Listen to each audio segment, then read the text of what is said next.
Hello, my name is Nick Bright, scholar of East Asian religions. And I'm Proven Paradox, a guy with a lot of questions. And you're listening to Bright on Buddhism, a podcast where we discuss East Asian Buddhism, answering listener-submitted questions from listeners just like you, and introducing concepts of Buddhism that you may or may not be familiar with in a casual, conversational setting.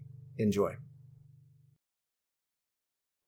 Here, have there ever been persecutions of the Buddha and his followers? Yes, many. There have been those that think that his teachings are not suited to the modern world, or that critique his followers for the accumulation of wealth, and accuse them of departing from the original teachings. What have these detractors done when sentiment swings in that direction?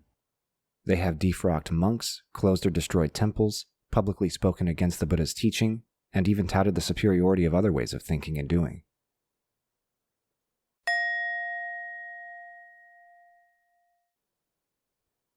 Hello and welcome to this week's episode of Bright on Buddhism. This week we will be discussing the haibutsu kishaku movement. What was the haibutsu kishaku movement in Meiji Japan? Why did it happen? What was the result? We hope you enjoy, so let's get to it. What was the haibutsu kishaku movement in Meiji Japan? Haibutsu kishaku is a Japanese social and political movement from the Meiji era, which lasted from 1868 to 1912. The name of the movement translates to Abolish Buddhism, Kill the Buddha, and that indicates the spirit of the movement. It was a highly reactionary and inflammatory social and political movement against Buddhism in Japan, born of a resurgence in the power and influence of Shinto in Japanese culture and politics. This resurgence represented a larger trend toward radical Japanese nationalism that informed the expansionist and imperialist policies that contributed to the outbreak of the Asia-Pacific War in the early 20th century. We'll speak more on the causes in the next question, but for now, understand that the Meiji era is not the first time that this has happened. There have been several persecutions of Buddhism in East Asia across history, such as the 4 persecutions in China we discussed in episode 43, and opposition to Buddhism's entry into Japan by the Mononobe clan that we discussed in episode 80. There have always been and continue to be factions in political power and groups in Japan that are strongly nationalist, and thus reject Buddhism and advocate for policy that further shuts it out of politics and society in any way possible. The ultimate goal of haibutsu kishaku in the Meiji era was to expel Buddhism from Japan and allow Shinto to be the dominant religious tradition. Many around the world to this day view Shinto as an indigenous Japanese religion and as the state religion of Japan, neither of which are true. People inside and outside of Japan have been influenced by what is called Nihon Jinron discourse, or the current of thought related to the identification and construction of Japanese identity. They see Shinto as originating with the imperial family. They regard the land of Japan as a sacred land populated by kami, or Shinto gods, and they consider Shinto to be better suited to a modern and rational culture and society. In this line of reasoning, Buddhism was the opposite in every way. It was imported from India and China by way of Korea, so the deities are foreign to the Japanese people and culture. And because it originates in the 4th and 5th centuries BCE, they view Buddhism as an ancient and obsolete way of thinking, because Shinto is roughly 1,000 years younger. The earliest indications of the kami tradition stretch back to the turn of the millennium at most, with no texts referencing the kami appearing until the 8th century CE. Why did it happen? During the Edo period, lasting from 1600 to 1868, which preceded the Meiji period, Japan was ruled by a shogunate, or a military government modeled after a Chinese Confucian-style government. Under the purview of this government, the imperial family in Japan had next to no power. Remember, the imperial family are thought to be descended from the kami of the sun, Amaterasu, so they are thought to be living kami themselves. In the Edo period, their power is sidelined. To make matters worse, Buddhism enjoyed a very close relationship to the state and patronage from the government for roughly 1,000 years hence, and policies enacted during the Edo period financially benefited Buddhist institutions in a huge way. To be specific, the ruling Tokugawa shogunate enacted policies requiring every person in Japan to register with their local Buddhist temple. This was a revision of the Danka system, or the neighborhood temple system, which had existed for centuries already. In this system, Buddhist temples have a precinct of families that they serve, and those families then also give some of their money and resources back to the temple in a mutually beneficial relationship. The community gets ritual services, the temples get operating costs, and everybody's happy. Originally, this was elective. The shogunate made it obligatory. Similarly, the shogunate redistricted the precincts, causing individual temples to support a ton more families. To make matters even worse, this was enacted at a time when Buddhism was beginning to face a staffing crisis. During the Edo period, Shinto's power and influence with the imperial family and the people was increasing for a variety of reasons. Disengagement with Buddhism was increasing as urbanization was on the rise, and so many temples, especially rural ones, could no longer find monks to staff them. Other shogunate policies had curbed Buddhism's influence as well. Monks were now permitted to marry and eat meat, and this was an attempt to bring monks back into loyalty to the Japanese government and the imperial family, rather than to the Buddha. Temples became hereditary from parents to children, since monks were no longer required to be celibate. Many rural temples simply closed. So, with the edict revising the Danka system, many temples faced a staffing and a workload crisis at the same time. The spirit of the policy had been to root out secret Christians, who were seen as an imperialistic and seditious and colonizing force in Japan from Europe, so this policy really accomplished many goals at one time. During the Edo period, Japanese people were culturally engaging with Shinto and constructing Japanese identity in a new way. Thus, the landscape could be described in a few bullet points. 1. The shogunate tried to de-staff Buddhist temples and then crush them with a giant workload, while also rooting out Christianity. 2. At the same time, the revision of the Danka system presented a large financial burden to the people that they believed was going straight into the Buddhist institution's coffers, but was really going into the pockets of the shogunate. 3. The people were increasingly interested in constructing a uniquely Japanese identity through engagement with classical literature, including texts like the Nihon Shoki and Kojiki, which contain Shinto origin myths. 4. The emperor, a living Shinto god, was a figurehead with no real power. And 5. The shogunate was ruling in a Confucian style, drawing on anti-Buddhist Confucian thought in their policymaking, or otherwise pissing off newly emerging Japanese nationalists. The Tokugawa shogunate was overthrown for this, among many other reasons, and power was restored to the emperor in the Meiji Restoration. This living god emperor returned to a position of supremacy and authority in government, and he ascended with several agendas. The restoration of his power was a strong victory for the nationalistic and anti-Buddhist imperialists, and so the anti-Buddhist trends continued in politics and society. Haibutsu Kishaku continued to be a political platform and a scholarly trend, as well as a sort of symbolic war, similar to the War on Terror or the War on Drugs in the United States. The emperor instituted a policy called Shinbutsu Bunri, which translates to divest Buddhism and Shinto. This policy constructed a firm dividing line between Shinto and Buddhism, which had evolved and interacted inseparably together for 1,300 years of Japanese history. This legislation forced religious thinkers to decide what exactly constituted Shinto and what exactly constituted Buddhism, and thus ideologically separate them. Buddhist monks were simultaneously serving as Shinto priests. Buddhist temples had Shinto shrines on their grounds, and many of the lands and resources were historically pooled and shared between the two. Doctrinally speaking, any difference or distinction that we could speak about was contrived as part of this anti-Buddhist sentiment. We've discussed extensively on the show how Buddhism localizes wherever it is, so it's really hard to split the hairs and say this is Buddhism and this isn't. So, Shinbutsu Bunri was a really pernicious policy. Shinbutsu Bunri dictated that many Buddhist monks be defrocked and become Shinto priests exclusively, or otherwise that Buddhist monks must stop acting as Shinto priests and stick to Buddhism exclusively. You can see how the vagaries of this policy leave room for allies of the state to be elevated in their capacity as Shinto priests and dissidents to be relegated to the less favorable status of Buddhist monks. Shinbutsu Bunri was not the endgame, however. It was only the first step. Subsequent policies were far more destructive. Buddhist lands and assets were seized by the state. Bronze temple bells were melted down for spare metal.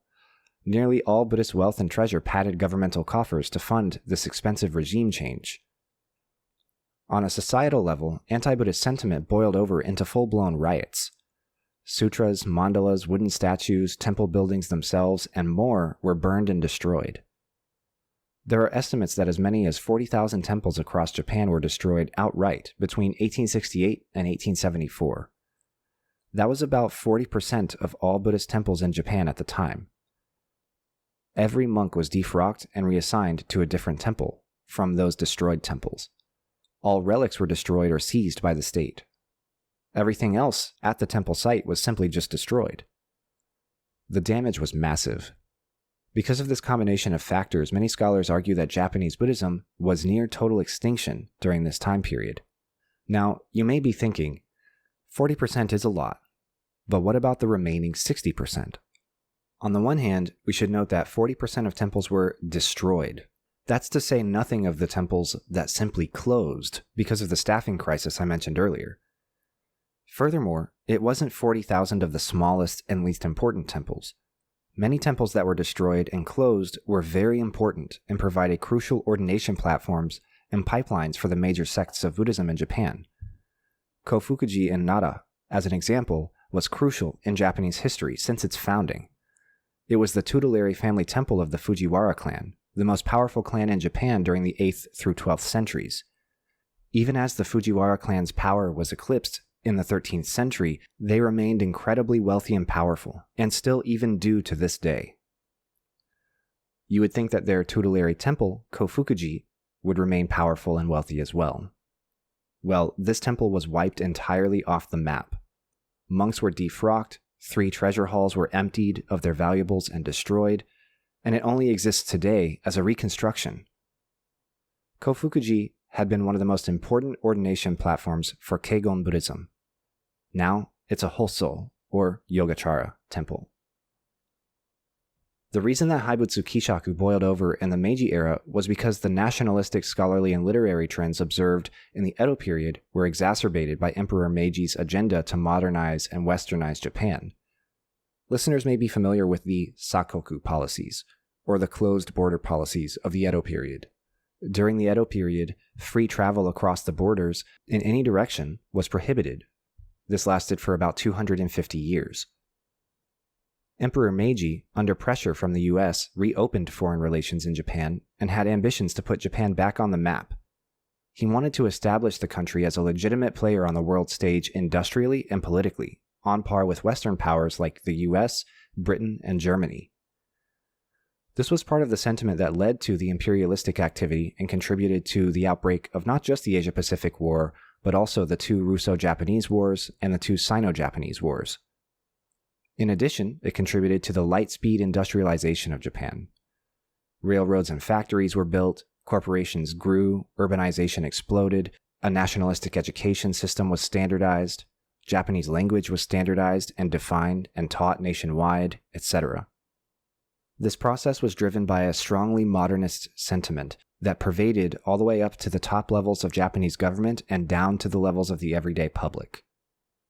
This sentiment was uniquely dismissive of organized or institutional religion.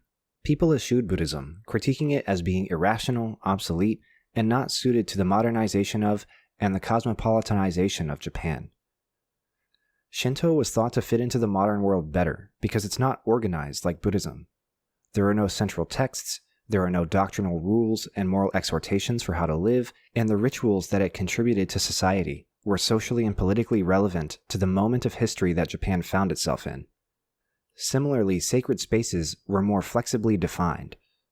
That which is held as sacred in Shinto is in flux and is often selectively applied. The entire land of Japan is regarded as sacred in Shinto. Special places in nature are defined as sacred spaces. Shrines are built on or near those spaces. The capital, the home of the imperial family, and anywhere the emperor goes is defined as a sacred space. The gods can be everywhere, nowhere, or anywhere, and the gods themselves can be ancestors, mythical figures, or the dead. Godhood can be afforded to whoever or whatever for any reason by the emperor as a god himself. This has led to a huge amount of controversy, especially in the modern day. As an example, the Yasukuni Shrine is a Shinto shrine that worships and venerates Japanese war dead from the Asia-Pacific War, some of whom were war criminals. Now, they're gods in Shinto, and the emperor and prime minister have a tradition of visiting the shrine to pay their respects on an annual basis. Thus, Shinto took the spotlight over Buddhism. what was the result? In many ways, Japanese Buddhism died as a result of haibutsu kishaku. It may seem extreme to say that, but it's hard to discount the destruction of 40% of all Buddhist temples in Japan and the closures of so many more. Similarly, the loss of treasures, sutras, relics, and more is incalculable. Religion is a way of thinking and doing, but it can also be seen as material, and the loss of that material, either due to time or destruction, is a death. The loss of these resources also stopped the production of further material culture, choked out an ongoing intellectual tradition of textual and verbal debate, and curtailed Buddhism's role as a way of thinking and doing in Japanese culture. Many scholars acknowledge that Japanese Buddhism truly did come near extinction, and in many places that were strongly impacted by haibutsu kishaku, it could hardly be found at all. Obviously, in other ways, Buddhism did not die. This is relatively obvious, as Buddhism still exists in Japan. But to be more specific, we can look to Buddhist institutions and figures that survived this persecution and ask, how did they do it? One of the more notable institutions shielded from the worst of this persecution was Zen Buddhism. It wasn't all of Zen, but I want to call attention to the point I've mentioned several times thus far. Several policies were left vague enough to be selectively applied, and while the tide had turned against Buddhism, some figures were able to remain ingratiated to the emperor and be shielded from the worst of it. However, political favor was not easily earned, and it was not the only thing that saved Buddhist institutions. Buddhism changed. Looking at Zen as a case study, we can see that while several Zen temples shut down and were destroyed, many of the highly authoritative and more resource-rich institutions managed to ingratiate themselves with the government, which protected them somewhat. All of that was driven by 6 centuries of history. Zen in Japan, as we've discussed before, was founded in the 13th century by 2 very important figures, Dogen for Soto Zen and Eisai for Rinzai Zen. In that period of Japanese history, Pure Land Buddhism, Zen Buddhism, and Nichiren Buddhism emerged in a landscape of civil and political unrest, and they sought to present cosmic solutions to those problems. In practice, one of the ways they manifested this was that these new Buddhisms were far more concerned with the kami than older types of Buddhism. Zen developed this idea into a perspective on the land of Japan as a network of Buddhas, Bodhisattvas, and kami, with the emperor at the top of a pyramidal hierarchy, overseeing and shepherding them all. In this role, the emperor thus was a living kami as well as a bodhisattva. Similarly, these kami needed to be addressed and propitiated in ritual. This fed nicely into the nationalistic sentiment that fueled haibutsu kishaku in the first place. It also ingratiated Zen monastics to the imperial family, so they were in better standing as power was restored to Emperor Meiji in the Meiji Restoration. This wasn't all that was needed to keep them safe, however. In fact, they faced a great deal of pressure. To be specific, Zen was in a position to blaze a trail for the future of Japanese Buddhism as the proverbial herd was being culled.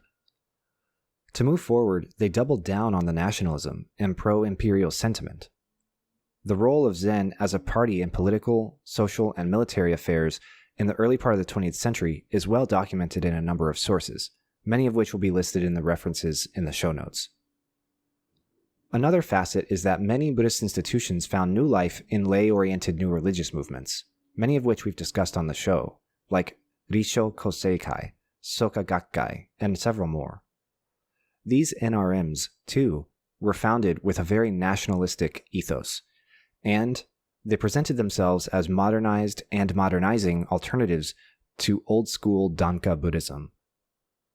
They were primarily led and supported by lay people rather than monastics, even if there were crucial relationships and connections with monastics. As examples, many of the leaders of these groups were former monks who had left temples and returned to lay life, or they had a close relationship to a monastic that had a strong influence in the founding of the group itself. The ramifications of haibutsu kishaku can still be felt to this day. I think that Buddhism has come back from the ashes a tiny bit, but it has certainly come back to a different world. Religious engagement and affiliation continues to decline more and more among newer generations, and modern Japanese religious affiliation means that temples, rituals, and shrines are seen and treated as anchor points for community and tradition continue to crumble more and more in late-stage capitalism.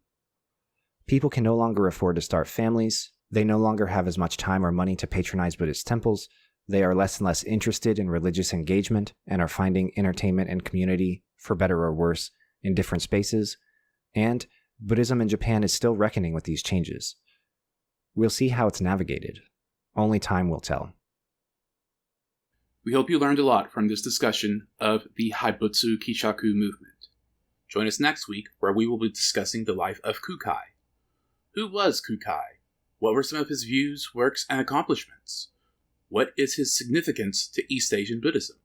Thanks for listening. See you next time. Thank you for listening, and we'll see you next time.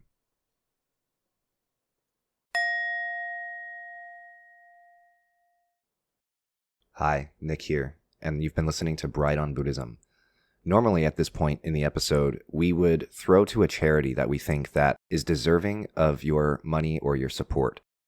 Because there's so much going on right now, we have decided that we're going to open it up to any charity that you think is a good cause to share your resources with. So, if you like our show and would like to support us, please instead give to a charity that you believe does good things for people in need. Thank you. My name is Nick Bright, scholar of East Asian religions and voice of Hearer. And I'm Docs, editor, question asker, and voice of Hermit. And this has been Bright on Buddhism. Thank you for listening. If you like our podcast, or if you have a question you'd like us to discuss, we'd love to hear from you. Please consider leaving a comment or review, subscribing, or joining us on social media. Email us at bright.on.buddhism@gmail.com or find us on Mastodon at brightbuddhism@mstdn.party. As always, citations and resources for this episode can be found in the show notes. Thank you.